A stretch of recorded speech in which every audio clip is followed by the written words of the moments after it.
Appréhender les contraintes administratives liées à l'organisation du chantier. Donc une séance prévue pour durer 7 heures, de la même manière vous ne mettrez pas 7 heures. Moi je pense que sur une demi-journée ça se fait, vous allez comprendre pourquoi. Donc les contraintes administratives, je vous ai mis comme support le règlement de chantier, parce que ça peut vous aider dans votre travail. Vous en avez un exemple. Et il est question du PGC. Donc, la doc sur le règlement du chantier, donc la voici. Donc, le règlement du chantier pour les chantiers importants, mais bon, pour tout type de chantier, il peut y avoir un règlement du chantier, c'est plus sûr et plus carré pour tout le monde. Voilà, l'objectif du règlement, c'est de présenter les participants et leur rôle, de définir l'organisation du chantier, vous voyez, donc c'est intéressant pour vous de prévoir, de jeter un œil à ce document, à ce doc. Donc, prévoir l'organisation, définir l'organisation du chantier et son fonctionnement, ainsi que les modalités pratiques de coopération.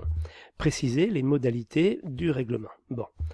Le plan, qui peut vous aider, donc objet des travaux, participants, fonctionnement de la direction et du pilotage de chantier, le rappel des documents de référence, l'organisation des réunions de chantier, les mesures de sécurité et de protection de la santé, les mesures de respect de l'environnement, les plans et documents techniques, le compte prorata, l'établissement et le circuit de transmission des situations de travaux et en fait tout ce qui concerne la facturation, le contrôle de l'exécution des travaux, bon, comment ça va se passer, quels sont les délais, la police de chantier, donc le règlement intérieur, et en annexe des documents.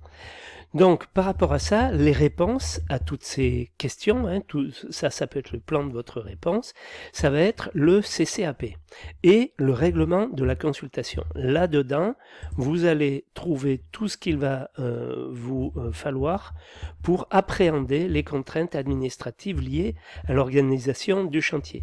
Les contraintes administratives ne sont pas là pour vous sanctionner, elles sont là pour que le chantier se passe le mieux possible. Donc c'est quelque chose qui est dans votre intérêt.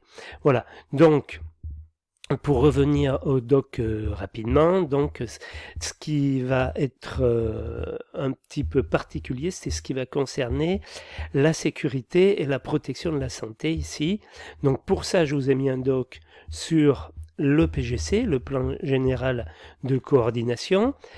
Dans ce plan, dans le PGC donc du dossier de la glacière, vous allez trouver des indications très importantes sur l'organisation du chantier, l'organisation concrète, la base ville, l'évacuation des déchets, enfin un tas d'informations et je dirais de préconisations et de prescriptions même du coordonnateur SPS qui va vous imposer donc, qui va imposer à l'entreprise de gros œuvres de prendre des dispositions pour faciliter et pour augmenter la sécurité sur le chantier. Voilà, donc ce travail, c'est de la même manière un petit peu que pour la séance précédente, faire un listing, faire une liste, un style dactylographique, un style télégraphique plutôt, je veux dire, dans lequel vous allez indiquer à quoi il va falloir faire attention par rapport à l'organisation du chantier en ce qui concerne les demandes, enfin ce qui était indiqué dans le CCAP, le règlement de la consultation et le PGC. Voilà, vous faites votre document, vous me le faites lire, vous m'expliquez ce que vous avez mis là-dedans et c'est le but recherché de cette séance. Voilà.